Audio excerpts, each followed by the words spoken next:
Hello again, and thank you for joining us in the Providence College podcast. I'm Charlie Joyce, your host today. Our producer is Chris Judge of the class of 2005. Our guest today is Sarah Kirchner, a member of the class of 2021 from Port Jefferson, New York. Sarah just wrote and published her first book, Try and Catch Me, a young adult fiction work.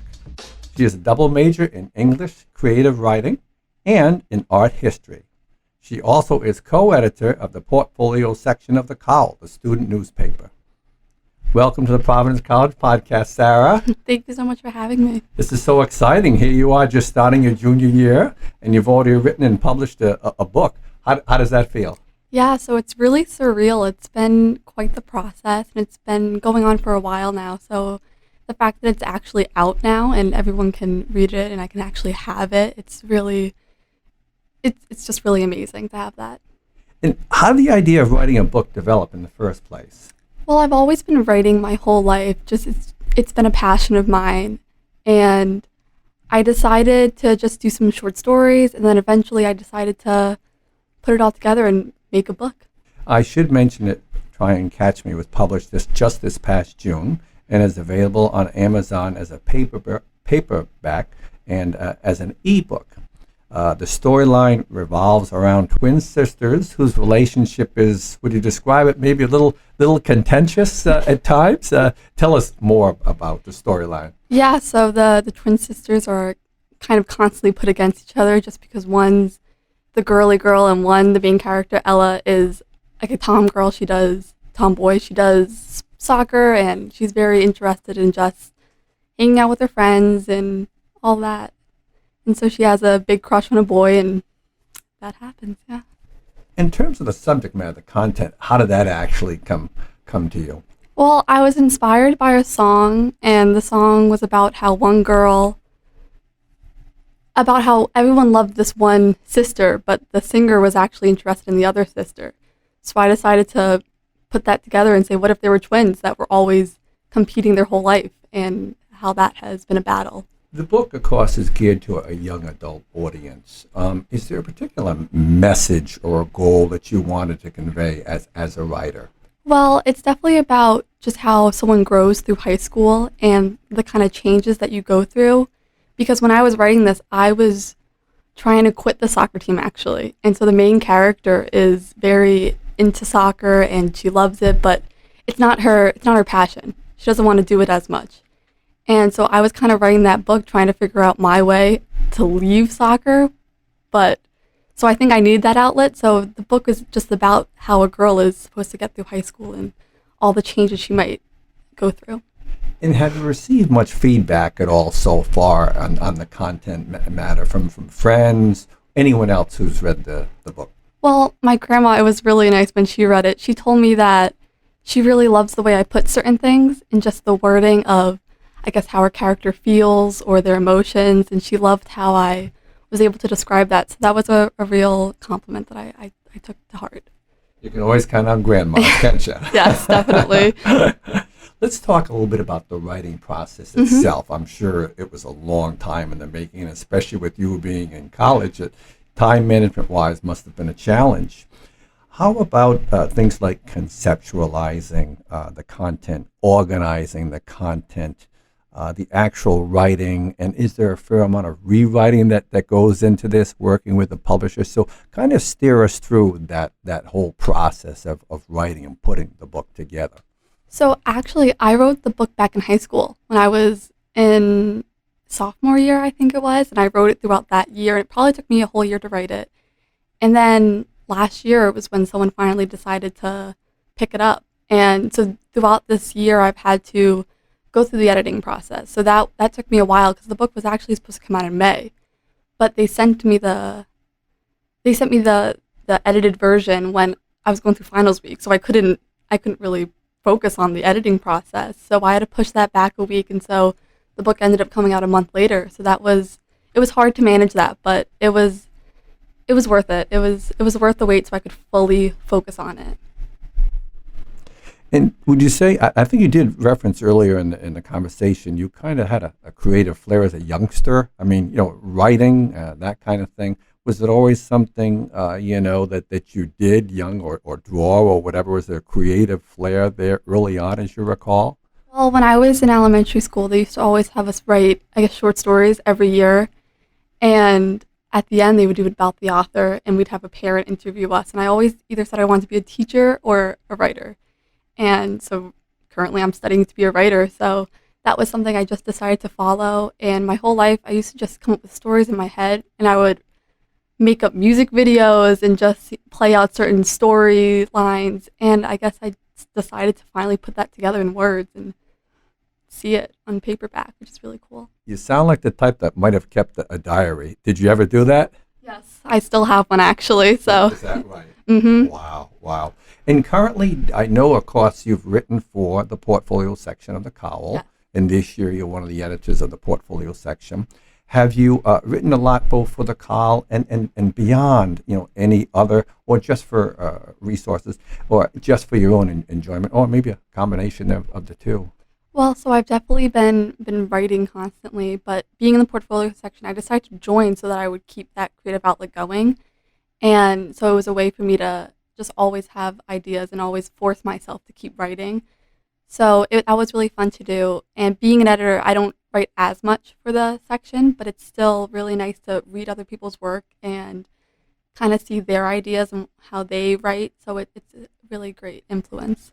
That's a much different role, isn't it? Editor Yes. versus writer. Do you enjoy that change, that challenge, I'll call it? Well, so I'm just starting, and so this week was kind of my official first week, and it's a lot more graphic design. So I've been kind of practicing that, and I'm slowly learning, but it's a learning process.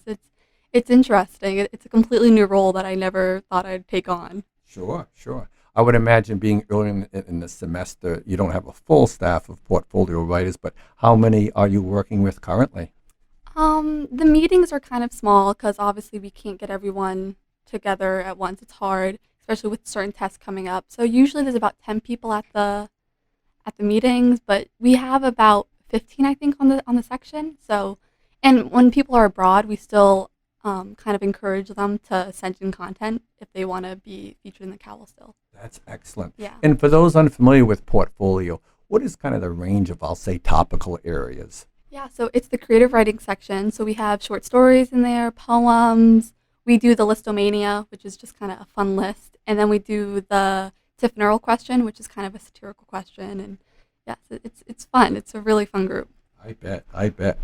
Getting back to publishing a book, after this first experience, and maybe you could talk a little bit about the actual editing and publishing end of it as well. But would you have plans or thoughts of producing another book? Well, having kind of, I guess, my foot in the door right now with that publishing company, they said that if we ever have more ideas, we can send them in, which is something, it's really great to have that. But so I'm still writing it. I don't have any completely finished book yet, but I'm still trying to write slowly, but it's hard while I'm in school, but I'm definitely still doing it. Let's talk a little bit about further your college experience in your first couple of years, Sarah. Has your PC education and your English major enhanced your writing in any way? In any way, you mentioned, of course, that you wrote the book back in high school. But how about these first couple of years in college? Whether it's through just the opportunity to write for the Cowl or faculty or peer friends. Do you feel that there's been I'll say an uptick, or have you looked at writing, creative writing in particular, any differently? I definitely have. So I like writing stories, so I'm very much a narrative person. But when I first registered for classes as a freshman, I couldn't get into creative writing fiction. So I took creative writing poetry. So that's been my focal point here. And so now I'm in prose poetry this semester. I'm going to end up taking capstone in poetry. So that's been a new focus of mine. And so it's very different from what I'm usually writing. So it's kind of a new genre I'm dabbling in. And it's really fun to just learn the different aspects. And I also get to learn, I guess, just new critiques about how to edit. So that definitely helped me in the editing process to have that college background to be able to, I guess, professionally edit. Right. At this point, do you have a favorite poet or style of poetry that you favor? I I could never pick just one. I do love prose poetry. I think it's really fun, and I love the way it reads. But I'm kind of all over the place. I love everything. I pick up something new, and I end up loving it. So it's unpredictable. Sure, sure. You obviously have a great flair for writing and for creative thinking.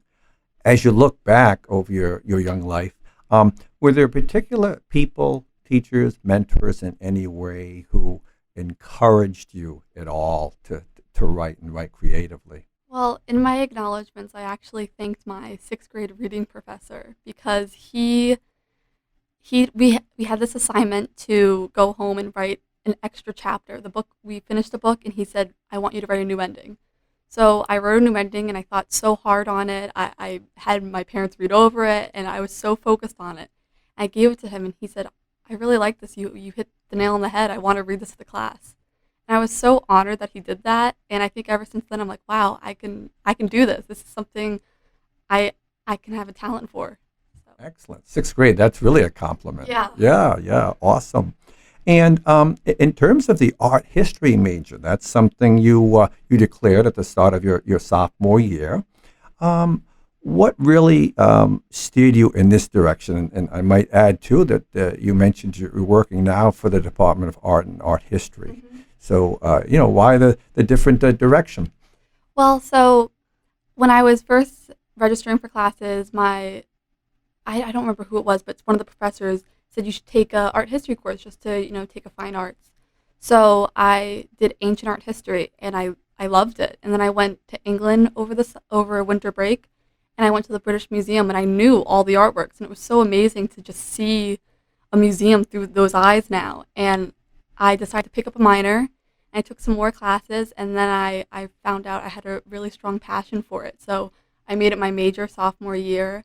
And the art history department's just so incredibly close, and they're very nice and helpful, and it's just great to talk about art with them, and it's really amazing. I love that major. And is there a particular period or otherwise that appeals to you within that domain? So I was just asked that in my class, and I'm kind of all over the place because when I took ancient, I loved it, and I was thinking I won't like Renaissance, I won't like modern, but then I took those classes and I loved it so much, and I just loved the idea behind all the works and the stories and the history. So I'm all over the place. I think I might have a focus in Renaissance, but truly I don't have one period that I love the most. Well, at least at PC, you've got a couple of more years to figure that out. Yes. And how about some of your other extracurricular activities? What have you done here in the college in the first 2 years plus that you've been here? So the newspaper was a big focal point of my career here, but then I also do intramurals sometimes with my friends just as a way to hang out with them and participate. And then I used to work at the security office, so that was something I did for 2 years, and I'm sad to leave them, but I had to go focus on my art history. And now, between your creative writing major, art history major, the experience of writing, working for writing and editing for the Cowl, your renewed or new interest, somewhat so, in the Renaissance and in art history in general.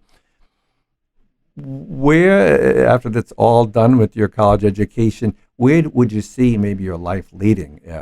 Would writing, have a role, a prominence in your life throughout now, or career possibility? What are you thinking at this point?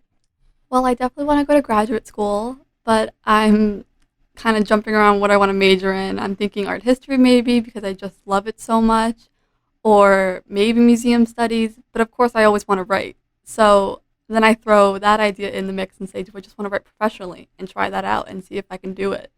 So I think I have to focus and really pick one career path and maybe just tackle it head on. Sure. Well, Sarah, congratulations again on publishing your first book, and thanks so much for being our guest today. It was a pleasure. And thanks to you, our listeners, for joining us on the Providence College Podcast.